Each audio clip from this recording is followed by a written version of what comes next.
This is season 1, episode 7, where we are talking about consistency and commitment as a psychological trigger used in marketing versus training the respondent, which is one of those positive psychological methods that Dr. Matthew Champagne has found out works to help keep your audience forever. And I would love to transition over to Dr. Champagne to tell us what in the world is all of this? What is consistency, commitment, and training the respondent? Oh, sure. Okay. Well, from a psychological perspective, the notion of consistency comes from this strong psychological need that we have just as humans to ensure that our attitudes match our behaviors.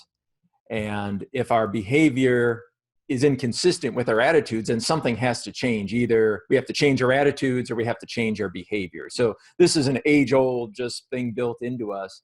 But online marketers take advantage of this. And I should say everybody does. And you'll see as we talk in this episode how pervasive this notion is of trying to create behavior change by getting people to admit to attitudes that might be inconsistent with their current behaviors. And so that is consistency. How about commitment? Oh, gosh. Well, commitment.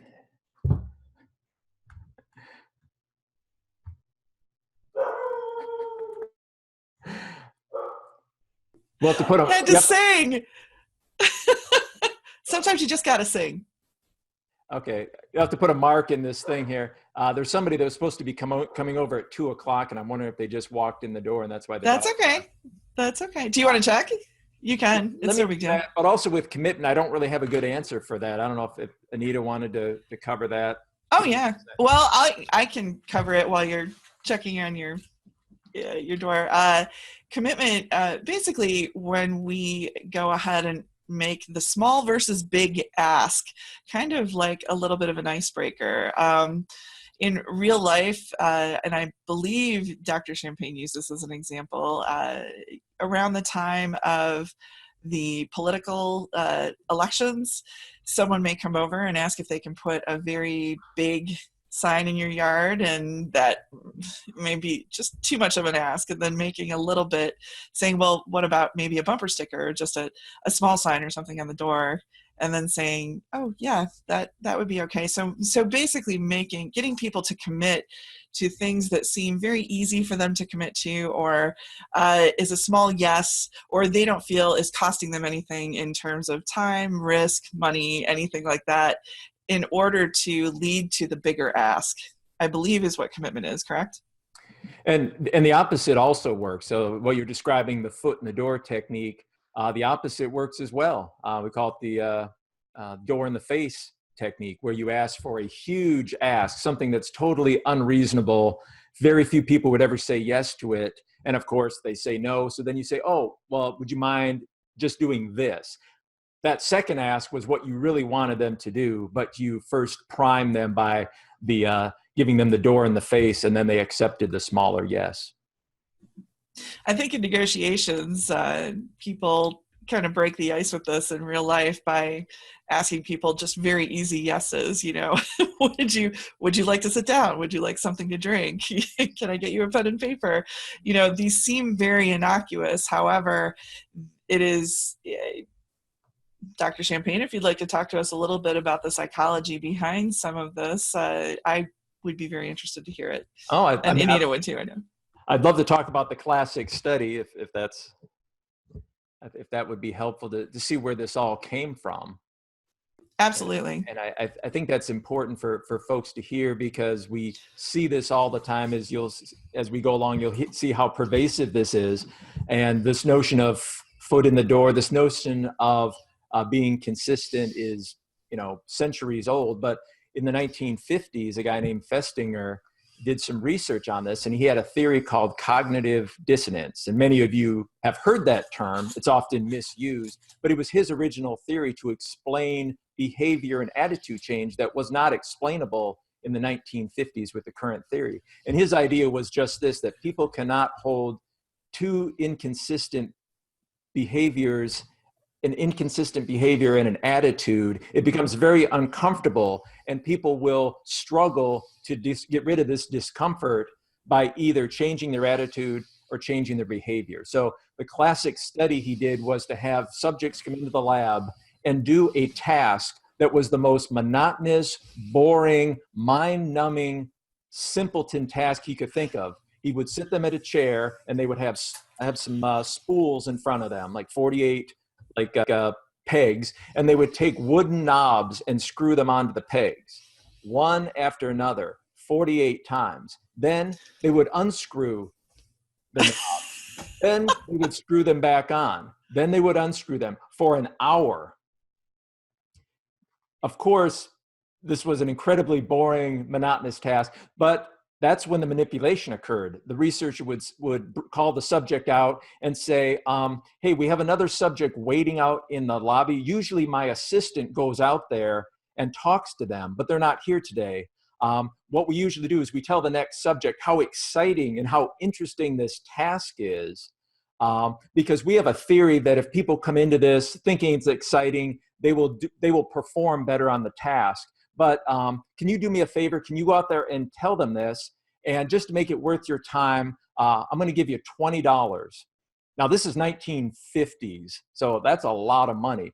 I'll give you $20 if you'll do this, and if we can keep you on retainer in case we ever need you to come back and do this again. That was the first condition. The second condition was identical, except the researcher only offered the subject $1 to do the same task. So it's the $20 condition, the $1 condition. By other theories, you would have expected the opposite result, but the results were exactly as he predicted. They put this all on film, so the subject who had just finished the boring task went out to the lounge and talked to the next subject. And you can see on the film, the next subject is like, man, I heard this is a task you do not want to do. This is like a terrible study.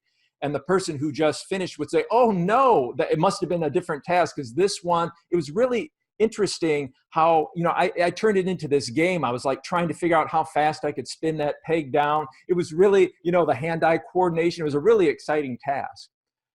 Then they left. Well, the study wasn't over, because now the experimenter came out and gave a questionnaire to those subjects who had just lied. They knew that was a boring task, and they just told one of their other college friends that it was exciting.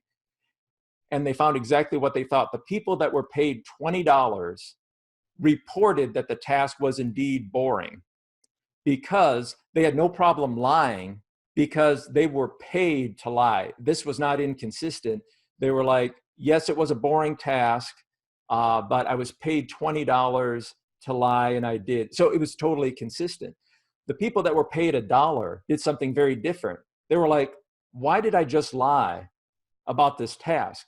It couldn't have been the money, because it was only $1. It must have been because I liked the task. And their attitude toward the task changed because of their lying behavior. It was inconsistent, and they resolved it by saying, I must have really liked the task. And they interviewed them later, and you can see them on film saying, yeah, I'd do this task again. And it was consistent with the theory. So that's what cognitive dissonance is all about. And marketers now use that to try to get people to take that first step, to take action. And why are they taking the action? Oh, why are they doing the behavior? Oh, because I must like doing this. That's what the consistency principle is about. Can you talk a little bit about the difference between that and I think in one of the prior episodes here, we talked a little bit about compliance. Do you mind talking about the difference between that commitment and compliance? Yeah, that's great, because those are, now all these studies were done. We've talked about obedience and compliance and conformity, cognitive dissonance. These all occurred around the same time in the 1950s, early 60s, because it was a really exciting time for psychology trying to get at the point of this. Earlier, we talked about compliance studies where subjects sat in a lab and were shown the lengths of lines, and the group pressure caused them to lie. They said, yeah, line number 2 is longer, when they could see with their own eyes it wasn't, but they felt compelled to do it because everybody else in the room was doing it. So we call that compliance. They did the behavior, they lied, But if you ask them later, which line was longer? They'd say, well, it wasn't 2. I just said that because of the pressure. So they complied, but they did not believe. With cognitive dissonance, they actually believe. And that's the big difference. A lot of what we do in online marketing, getting people to click buttons and click bait and go here, we're getting them to comply. They're doing the behavior we want them to do, but they don't believe it. We haven't changed their attitudes. We've just got a short-term gain that we call compliance. So if you don't mind, Anita and Matt, talking about some examples of consistency and commitment in online marketing. Okay, yeah, sure. I can speak to that. One of the examples, and I just say it started fairly recently versus, 10 or 15 years ago.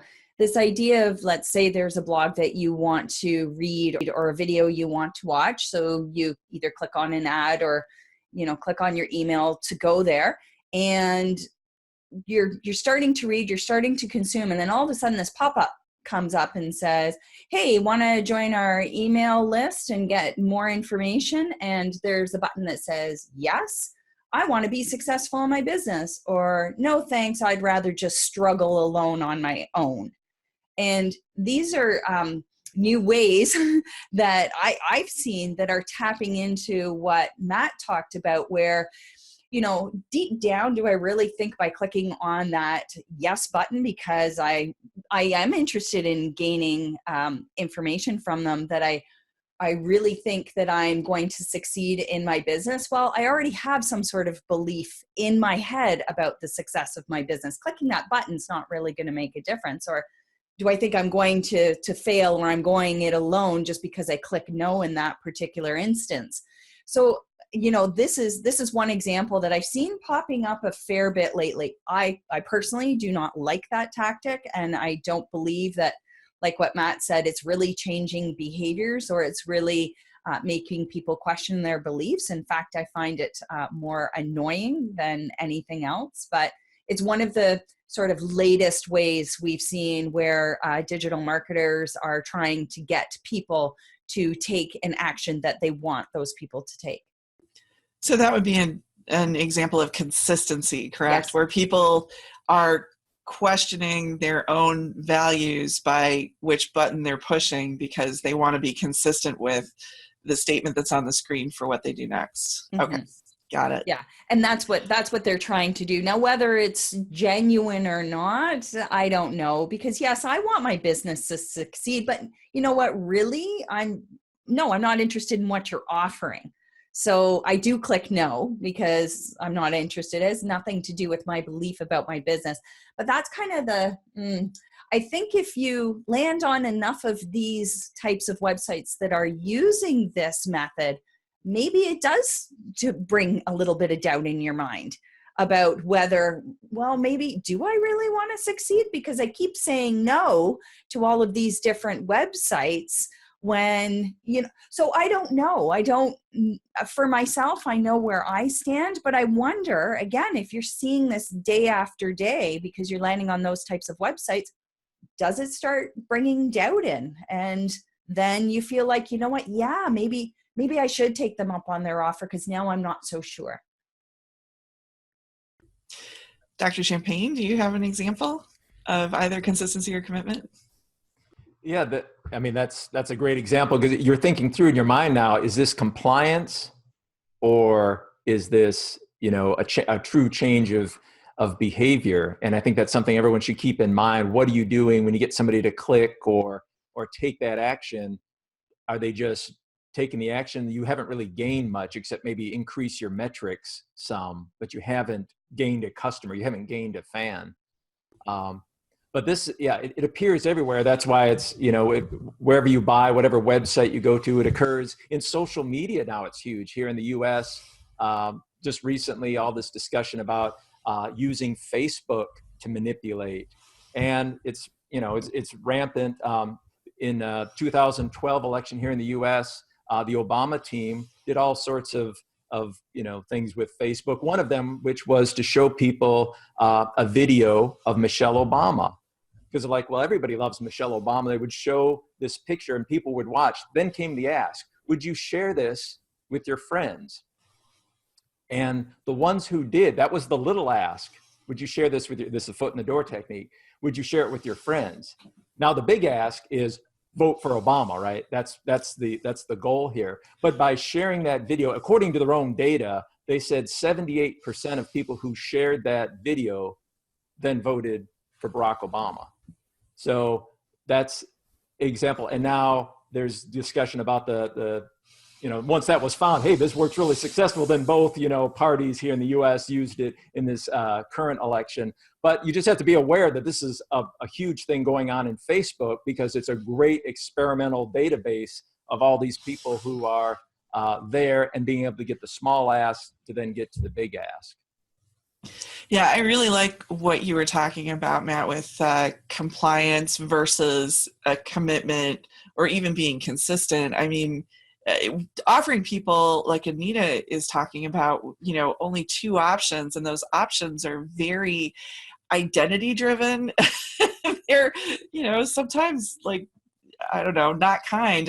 Anita, talk about your example about like saying that to someone in real life. I really loved how you were talking about that. So I love this. The anonymity of the internet allows us to do so many things and become so brazen in ways that we never would face to face. And I love it. So there was one I saw recently, which it was the same thing, pop-up that came up. I don't know what I was reading, but did I want to get this free download, or who knows what it was, something like that. But basically it was asking, yes, I want to succeed in my business, or no, I want to go it alone and not do as well, something like that. And the person typing out, because somebody has to sit down and create these things. When you put the text on a call to action button like that, somebody had to sit down and type it out. And darn well that they're thinking in their mind, because of the anonymity of the internet, they can, really push the limits. Versus, let's say we were having a face-to-face conversation and I had something on a table, I have a booth somewhere at a conference. I'm not going to say to you, so do you want to succeed in your business? If yes, you can take this. But, if you don't, then maybe you're going to fail. You would never say that to someone face-to-face. But we do this all the time online, where we really push the limits. And the sad thing is we become so accustomed to seeing this that we just kind of blind our eyes to it. And I don't think it's right. To me, relationships are the basis of my business, and building those relationships with my customers. So again, stop and think about what we're writing on those buttons. Yeah, it's like, oh, that sounds fantastic. I'm going to put that on my button. But then you're wondering why you don't have the loyalty of fans or long-term customers or clients in the same way. Well, if you're starting off maybe one of their first encounters with you with something like that, think about that. If I'm writing this out, would I say this to someone face-to-face? No, I wouldn't. Well, then it shouldn't be on my website or in my advertising or any of my marketing. So I think that that's a question that we need to stop and ask ourselves. And sometimes it's hard to do, but now that you know, and you go forward with your next ad, or, changing something up on your website, ask yourself that question. Would I say this to somebody if we were face to face? Yeah, I like that discussion a lot, because audience is key, right? And so the 3 of us have been learning over the past, for me, it's been 7 years, from online marketers. And who is the majority of the audience on online marketers? In my humble opinion, it's other marketers or people trying to learn marketing. And I think there's kind of a gaming attitude towards it. And so for that audience to be told those things, they're a little bit more adept, a little bit more cynical, a little bit more tougher skinned about things of that nature. So I believe it plays a little bit differently than for those of us, because the 3 of us have audiences that are, Matt Champagne has an audience of people who are successful business owners that are trying to be pivoting a lot of their conversation to digital. And Anita Toth has a lot of coaches and people who are trying to learn how to interact with their audience online. And I have a lot of certified professionals who are, again, kind of investigating what they're able to do with the world of digital. So these are people that own their names. They don't want to change them if they mess up, because again, that's a little bit of the game of digital marketing, which is, as a marketer, if you really mess up, if you do something so egregious that it is synonymous with your name online, well, they know the game of online, so they simply change their name. They change it legally. Sometimes, they absolutely change it virtually.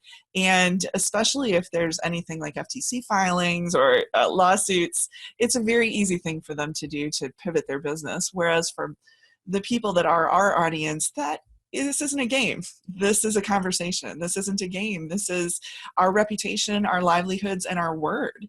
So this is a big reason why we wanted to be talking about what the marketers have taught us, and then start putting that through a little bit of a filter, the real people, the real professional, the real business filter, about how to be translating that from, what you would say to somebody online versus what you'd say to somebody in real life. And we're finding, and studies are showing, that it really does make a difference what you're telling people online, probably in a more vast way than what we're giving it credit for with these short-term gains. And do either one of you have any comments about that short-term versus long-term with what we're talking about with consistency and commitment? Yeah, I think we both do. I mean, from my perspective, so much of what we hear is just tactics. And tactics are okay, but the gurus, they don't understand why the tactic works. So they just mix a lot of things. Some of it is foot in the door technique, and some of it is the incremental yeses. And they think they're doing cognitive dissonance. They're not really. They think they're changing attitudes, but they're not really. They're kind of just mumbling up a bunch of different psychological concepts because they're only focused on the tactical level. But if they would step back and actually learn the psychology, learn where this came from, learn what are the actual concepts and what's going on in our brains, and you'd have a clear path to know, okay, I'm going to do this tactic.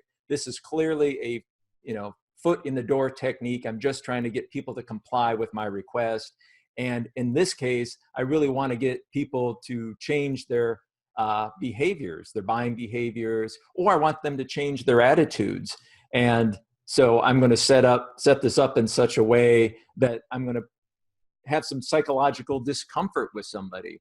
And that's how the attitude gets changed. There has to be discomfort psychologically for people to say, well, I did this behavior, but I'm not that kind of person, or I thought it was this kind of person. If I am, I should be doing these kinds of behaviors. And that's where the attitude change comes. So I think just having some knowledge of differentiating these things would make it so much clearer than just this hodgepodge of new tactics. Every month there's a new tactic out there that works for some people some of the time, but that's of course to their benefit.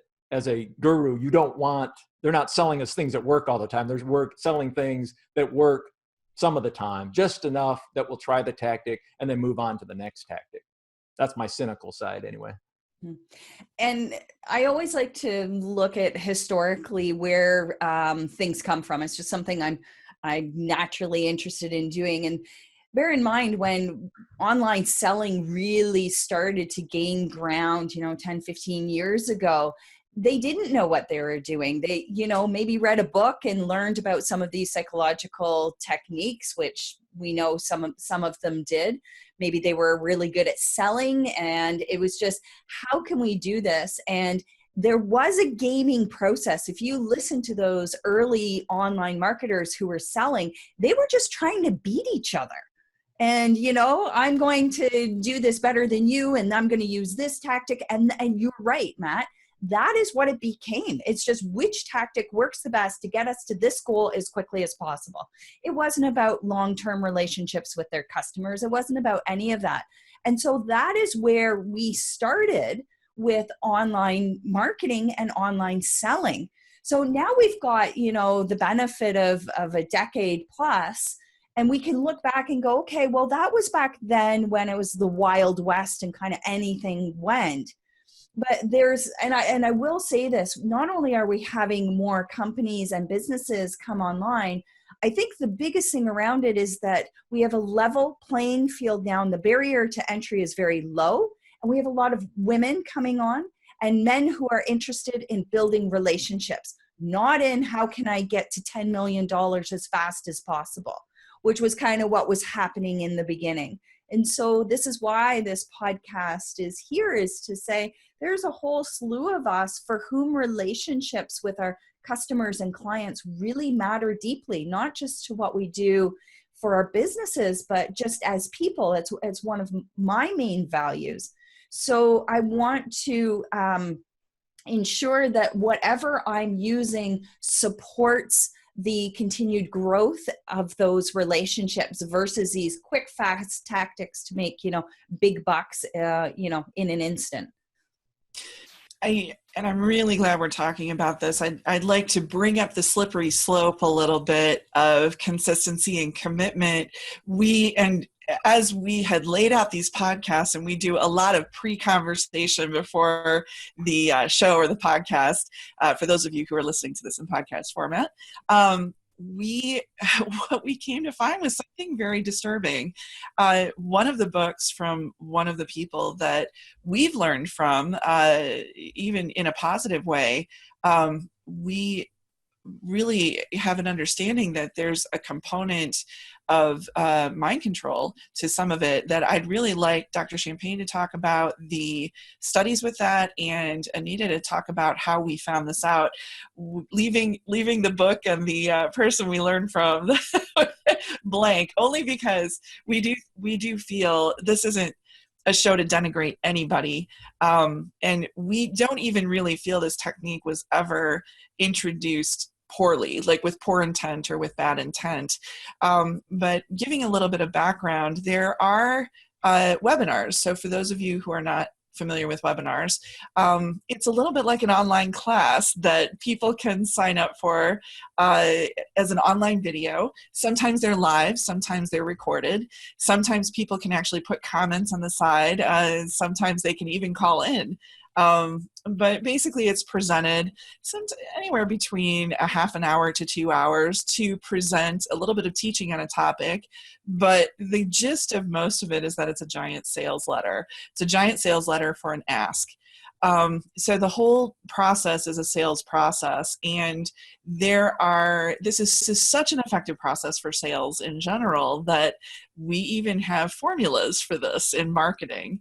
And for those of you who are just starting out, I know that after this, you're probably going to be looking up these formulas, which is great. And again, we've learned quite a bit from this, but it was in being taught some of these formulas that we realized that some of this is sliding down a slippery slope of really using this time and this attention to be changing attitudes with consistency in a way that can get very dangerous. So, Anita, if you don't mind talking about how we kind of discovered this, and then Dr. Champagne, if you don't mind talking about some of the studies, that'd be great.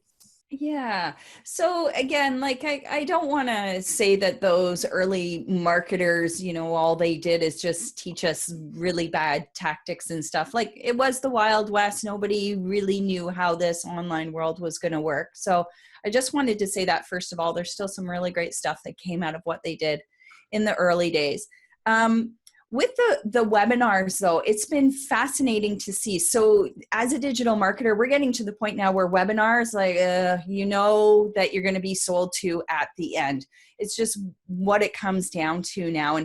And some of them, Jennifer, I wanted to mention this, they don't even bother to teach. It's just, there was one in particular, and I was new and I had no idea about this online world. It was one of the second or third ones I had seen. And this guy, now I realize in retrospect, it was just all smoke and mirrors. He gave us like nothing for a whole hour and then wanted us to buy his $2,000 product, which he used a lot of these tactics. And some of them have to go with what Matt was talking about with our identity and holding beliefs about ourselves. So one of the questions that they ask is, can you see yourself using this? Do you want to have a successful business? What would your life look like if you did have a successful business? So they already are starting to prep your mind with this transformation that can happen.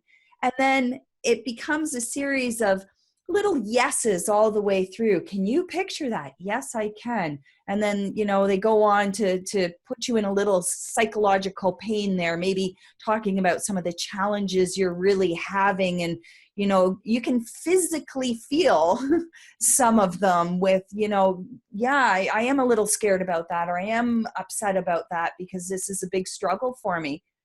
And then moving you along to, well, hey, I have hope because I can, or I'm giving you hope because I have this particular thing that I'm selling. And something that you had mentioned earlier, Jennifer, in the podcast, is we have, when we were talking about that, what is it, the face in the door, or close the door on your face, or whatever it was called. I think foot in the door in your face kind of thing. Concept. The ow, that hurt. So what we do as marketers, we don't, and this is marketing everywhere, it was $10,000, but if you buy right now, it's only, $19.99, and we'll throw in a second bonus copy. So what it does is it's really, you were never going to buy it at $10,000. Let's be honest. But Matt mentioned it. You might buy it at $2,000 because now it looks like a really great value. And that's likely much more consistent with what you'd spend anyway. So these webinars, and most of them, I've never been on one that's shorter than an hour. Some of them have gone 2 hours long. The whole purpose is to move you along with these different tactics and techniques to finally say, you know what, yeah, I'm really struggling with this particular problem. You've shown me that there's a solution, and yeah, here's my credit card number. I want in right now because I want help and I want to relieve my pain with this particular issue. So, Matt, do you have anything you want to add to that?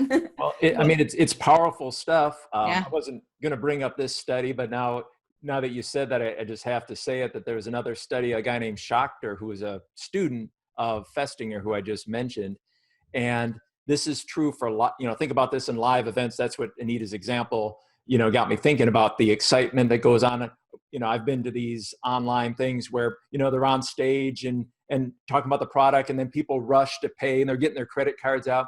Well, in the 1950s, Schachter did this with some folks. In the good old days, we could do this. They would inject subjects with epinephrine.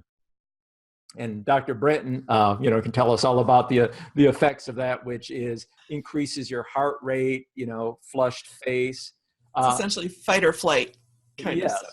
So we can't do this anymore, of course. In the good old days, they could pump, epinephrine into college students. But in some cases, they didn't tell them what was in that, what they got. In others, they said, hey, we just gave you a drug that's going to, get your heart rate going. In others, they didn't say anything. And in others, they gave them false feedback, said, this will give you, you might get a slight numbness and a headache and things of that sort. But they put them in these conditions now with other subjects who were actually Confederates. They were also researchers.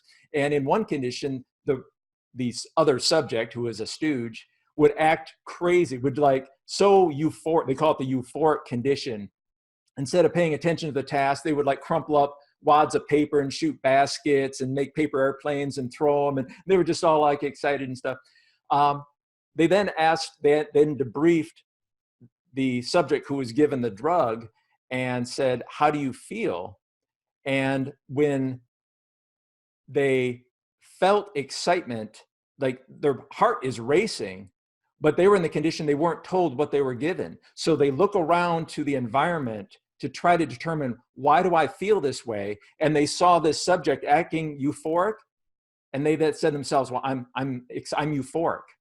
They looked to the environment because they had a feeling inside of them and they needed to explain it. When they were told they were given a drug, they said, oh, it's because of the drug. And they did not change their attitude, but it did change when there was just general arousal and they couldn't explain it. And that's what's present at a lot of these live events as you describe it, to get you pumped up, thinking about the transformation. And there's some it might be fear. It might be concern. It might be anxiety. It might be, I want to get out of here. It might be, I don't like that I'm getting pitched. But then you look around and you see people, a lot of them are stooges. Those aren't real people running back to that table. Those are the staff and the organizers running back to that table. You look around to the environment and you say, oh, I must be excited about this offer. It's something I want. So it's really high level, marketing games that they're playing, all based in the psychology. And it's just good to be able to recognize what's going on in your environment, what they're doing to get you, to get back to that table to buy. Yeah, and again, don't get us wrong. We're not knocking every one of these techniques. We're only identifying them for purposes of letting you know that if you are deciding to engage in any of these, both what the history of this is, as well as how the slippery slope can go. For instance, on the good news side with what we've just been talking about, especially with the epinephrine study, there's a lovely TED Talk that talks about the fact that the body doesn't really understand stress as stress necessarily. It will take stress, and it's a person's point of view about all of the physical changes that they're feeling, a lot of the epinephrine, that someone can actually choose to feel that they are either nervous and scared with that reaction, or that they are excited and they're in anticipation. Very same psychological reaction, but that people can actually choose. And this talk talks about the health effects of that. And for those who actually choose that it's excitement and, looking forward to something, anticipation, that the health effects of that are much better, that they don't suffer from as many heart attacks and strokes and cardiovascular events. So, part of this transformation process can be, positive for health, which is part of why I'm here and why we're talking about this. So again, these transformations and the service of transformation in a very positive way can be an incredibly positive effect. However, sometimes what can happen is that, especially when we get deeper than we think we are in just a simple webinar script, going from talking to somebody about where they're at to what their aspirational identity wants to be, where they want to go, that it is very, very possible to talk someone through that in a very almost controlling fashion over the course of 2 hours. So to be very, very careful about that process. Anita, did you want to talk to that a little bit? I did actually. And so no surprise, this webinar that I told you I was on when I was first starting out a few years ago, and this guy just pretty much gave us smoke and mirrors for a whole hour. It ended up, once I joined his course, he had an entire selling technique, which was the same thing. So it's one-on-one phone calls with people. And what you do is you talk all about their future. You want them to paint you the best picture they can. Where would you go? What would your days like? Who would you be with? What would it feel like? Like, they actually want you to sort of get a feeling of it. And then what they do in this, and it's a whole series of selling techniques in the same conversation, then you transition to what their current pain is and really get them, we just talked about it, feeling anxious, feeling, worried, upset, fearful. And the more you can put them into that feeling of discomfort, then it's called bridging the gap. You take them from this place where you currently purposely put them to feel miserable. Then you remind them that this is where they want to be, and look at the distance between the two. But guess what? I have the solution to take you from here to here. And then you shut your mouth and say nothing.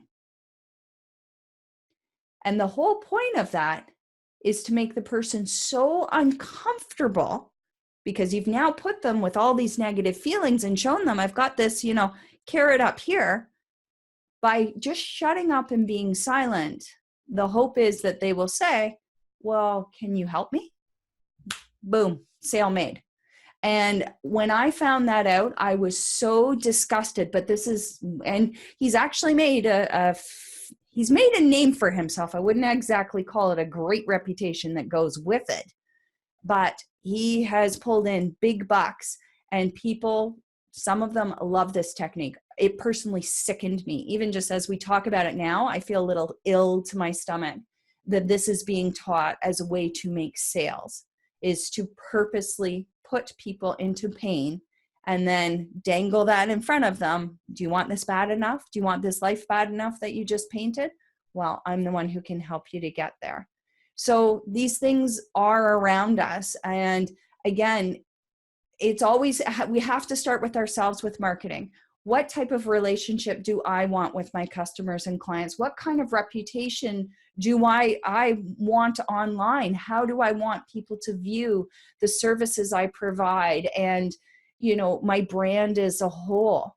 Do I want to be like him, who he always talks about how many millions of dollars he makes every year? And, you know, even the picture of him now when it pops up in ads just makes me feel ill, because that's not my value. I want to be known that as somebody who has integrity and genuinely wants to help people, not through hugely manipulative tactics like that particular selling procedure.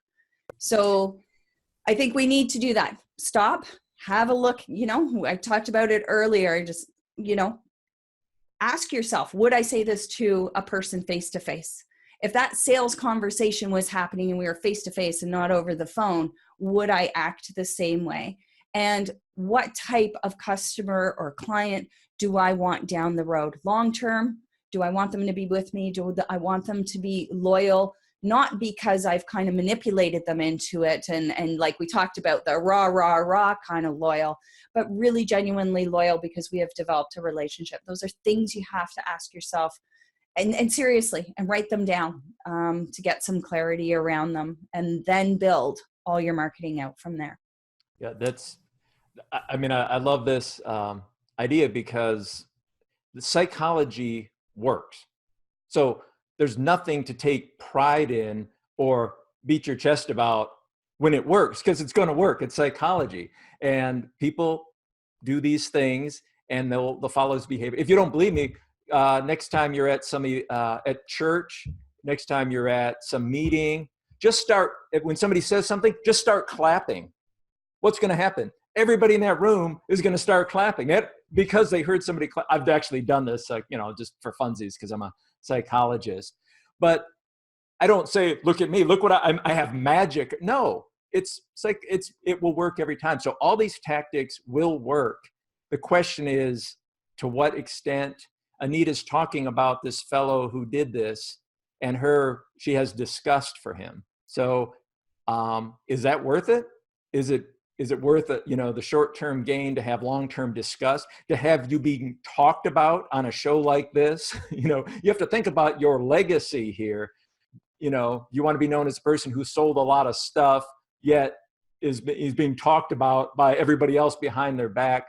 You just have to know, yes, the tactics work, but one, understand why, so you don't make the mistakes that the online gurus do. And then think about, what are you trying to accomplish here? Is it just getting some compliance? Is it to actually change behavior?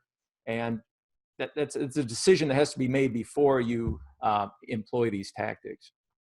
It also goes to, what kind of a relationship are we setting up? Yeah. And we have to be very careful about that. We as physicians, I can speak to physicians, have an awful lot of power in our practices with, a physician-patient relationship, which in a ways mimics me talking to you individually at home.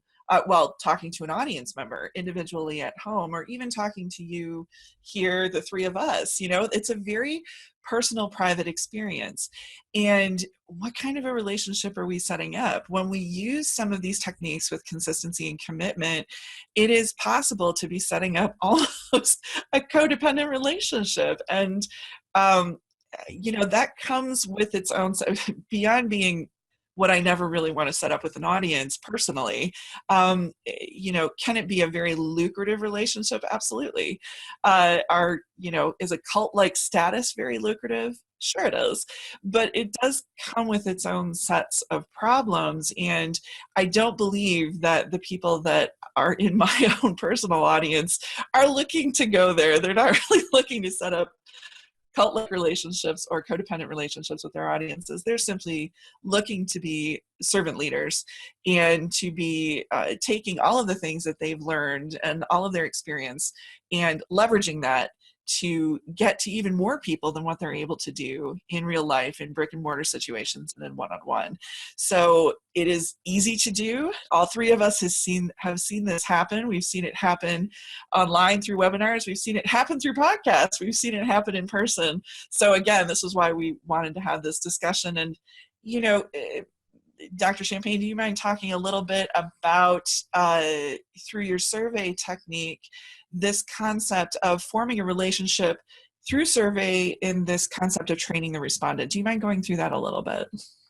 Sure. Training the respondent is principle 6 of my 9 principles, and it just comes from, the observation that we believe that everybody gives good feedback, right? Because we act on the feedback that we hear from our members, our students, our customers, our clients. But we know for a fact that not everybody gives good feedback. If you go to TripAdvisor or hotels.com or some site, a lot of people are giving feedback on some hotel that you might want to stay at. And they just give like a star rating and they say, great place or crummy place or what. You discount that. You're like, well, that's not very useful feedback. But then you find somebody who commented on the parking lot and the quality of the bed and how it was quiet in there and a good view and the person at the front desk was friendly. And they go through all these aspects. You're like, that is great feedback. Now I know something about this hotel, and then you make your decision on that. So some people give great feedback and some don't. And we have to recognize this. But with our own people, we just send out a survey, we get all the feedback, and then we act on it. So what I do instead is train my people to be able to give me the best possible feedback. So I train them when I ask for a question, here's how I want you to respond. And I talk about specificity and how I would want them to respond. And then they do. And the quality of feedback is so deep and robust and meaningful that it's something I can act upon. So that's what the principle is about. Well, and I like that a lot because I think that when we set basically the entire sales process, the entire marketing process really is a conversation that we're having with our audience. And if we set up that entire process to be where we're training our audience into a certain aspirational identity and into a certain transformation, I think there's a difference between offering that and training people into it and into our world to the point that when we ask for feedback, the only feedback that they feel comfortable giving us is party line feedback. Any feedback that is only positive towards that transformation, towards ourselves as a leader, or towards the product that we're selling. And it really depends on the kind of leader that you are. I think most of us and most of our audiences are really the kind of leaders where, again, they're servant leaders, where if an audience that is asking them for help really has directions that they start out at, and then they're pivoting to other directions as the world changes and as their world changes and the world around us changes. As leaders, we feel an obligation to be very sensitive to that. And as much as we're able to help them along those pivots, as opposed to, a lot of these consistency and commitment techniques have a tendency, and I'm concerned about this, that really they're very product centric, or they're very culture centric, or they're very leader centric, insofar as there's really no room for that kind of service feedback. Any comments at all? I have to agree with you, Jennifer, especially with the last part of what you said, is that I too have concern over how these tactics are used, the purpose of them, and really what sort of effect do they have on the people who are either consuming our content, landing on our websites, all of that.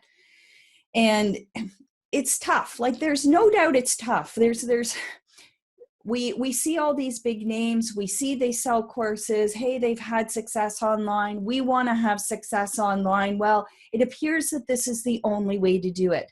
And for those of us who are doing it differently, for whom, like you mentioned, service leaders, oh, please tell me I got that right too. Servant leadership. Servant leaders. Service. Servant leader. I knew it was well, we are it's service.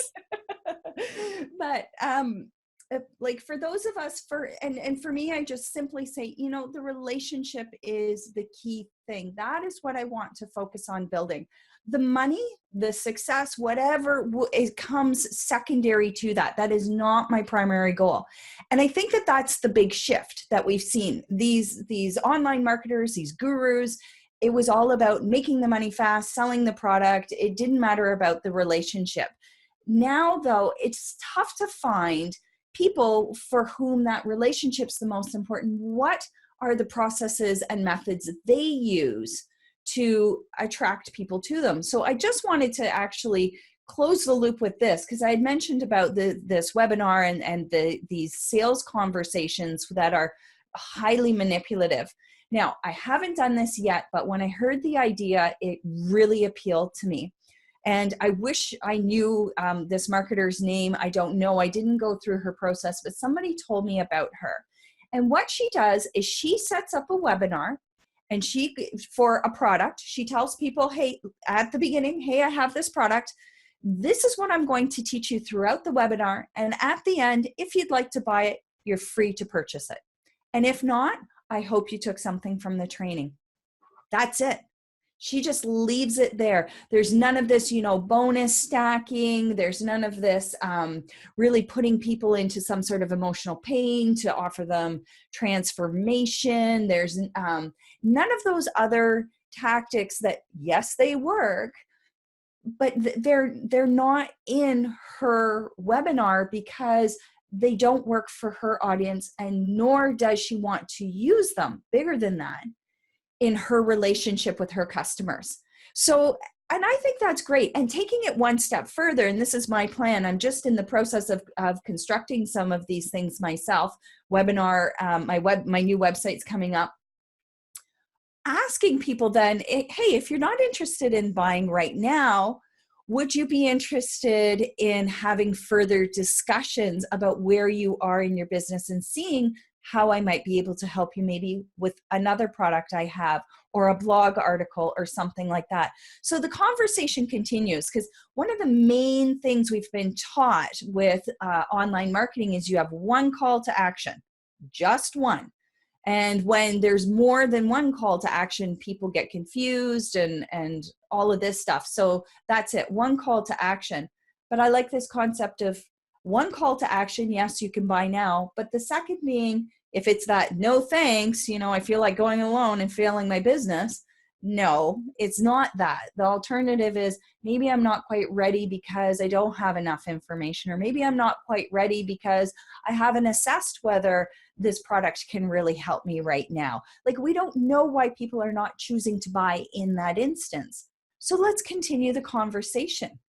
So this is what I'm proposing. Will I try it out myself? Absolutely. And I will get back to you on it, because I'm not going to suggest these things without having tried it myself. I haven't yet, because I've always relied on the tactics I had been taught until they really didn't sit well with me. And then I was like, I need to find new ways. This is one of those new ways. So I will get back to you and let you know what the results are. That's awesome. We'll hold you to that. Please do. Because when as you're saying that, I was thinking of just, this is how it is in real life too. That if you get a call from somebody and they're trying to sell you on something and you say no, then it's like really uncomfortable. Okay, what's next? And both parties are kind of uncomfortable, and you're like, okay, and you hang up, and I don't hear from them again. But maybe there was something else that they had. You're right. So just forcing them to do one. This is it. This is your one opportunity. Just take that time to really search through, what do I really need? And maybe there is something you have to offer, and we just haven't, discovered it yet. So I like that idea you have. Yeah, and I really like how Dr. Matthew Champagne's sideways survey technique really kind of intercalates with all of this as that ongoing conversation where, if sideways survey was already being used in the platform, it wouldn't be uncomfortable to say, do you mind if I ask, are you not ready, or this just doesn't appeal to you, or I'm bothering you at a bad time and you can't think about it, or, and if this was a member of the audience, that respect to actually ask the question so that a track record of not only collecting those responses and giving them back to the audience so they knew where they stood, but also a track record of actually showing, look, we had an audience survey and so this is what we did in response to the survey. Having that kind of track record over and over again, that's a relationship that can build a platform ongoing where, one of the processes that digital marketers who are very, very adept at relationship will talk about is the ascension process, which is, having your audience speak for you and be ambassadors for you and tell other people about you because they just feel such either an affinity to the product, an affinity to the process, affinity to the community. And these are the kinds of platforms that we're looking to build. We're looking to build healthy, community-oriented, very identity-supporting platforms. And while all of these techniques are, evident in pretty much every aspect of our even daily living and conversations, we also just wanted to point out that there are slippery slopes with them, that they should be used with care and grain of salt sometimes, like Dr. Champagne likes to say. Any closing comments at all? Well, overall, I think it's to everyone's advantage everywhere to understand the psychology, because it's not just online marketers, it's the world. Everyone wants your attention. Everyone's trying to influence you. Everyone's trying to persuade you, and to just be able to recognize it. And we know it when we see it usually. We get uncomfortable, if you go to the car dealership and they say, you're sort of settling and they say, well, hey, if we found that same model in blue, would you buy it? You're like, oh, okay, here it comes. But there's all sorts of subtle things. The classic, auto dealership is, hey, why don't you slip behind the wheel, see how it feels. Classic psychology, because they want you to feel, you're sitting there in a dealership in a car that's not moving. And you're like, well, why am I doing this? You're thinking it's kind of a dissonance going on. Oh, I must like this car. That's why I'm sitting there. You're trying to get your behavior to match your attitude. Like, why would I sit in a car that I don't like? That doesn't make any sense. And I'm somebody who makes sense. I'm logical, so I must like this car. So, that's as long as there's been cars, there's been that tactic. But these tactics are everywhere on every website and every social media and the people who are selling you. So I think it's just everyone's advantage to know what's going on, what they're doing, and what's behind it. And then you can decide for yourself, be able to say, aha, that's the door in the face technique, or, oh, I see what they're trying to do here. And just, for your own sake. So there's not that fear and anxiety and uncomfortableness, because some of them are trying to make you uncomfortable. That's what the theory says. When you're uncomfortable and distressed, you're going to try to resolve it, and it might not be in your favor. So just knowing the psychology behind it, I think is a huge part of, it should be on everyone's task list. And I just want to say further to that just as these marketing techniques became popular through a group of people that employed them in, way back when, 10, 15 years ago, and then it just got disseminated through, the more that people can use, and again, there's nothing wrong with some of them, and it's what degree we're using them and the intent behind them. But if we start looking more to build relationships with people and we get a movement going, then this becomes an accepted way of doing things as well. And that's always been my hope, is to bring this movement. It's always been there, about putting relationship first instead of the sale first. But it's time for, like a cohesive movement and a lot of us coming together and using different methods. We don't know exactly how it's going to work until we try. I have no idea, but but I do know that if I've been genuine and authentic and, helping people because I want to, not helping them so that I can get a sale at the end, that people who really feel, connected to my messaging and who I am, they will buy because they want to, not because I've used some tactic to push them on the fence that they might be on. So it will come. I know that it will. It's just a matter of it takes a little longer. And a lot of us are impatient. We want results now. We've been building our businesses for a while. I want to jump online, make big money because I heard I can. Yes, you can. But the nature, a lot of us have become jaded. So it takes longer now. And so put in the time. Look within yourself first, figure out what you want, put it out there to the world. People will buy if they believe in what you're doing and the type of value you give to the relationship you have with them.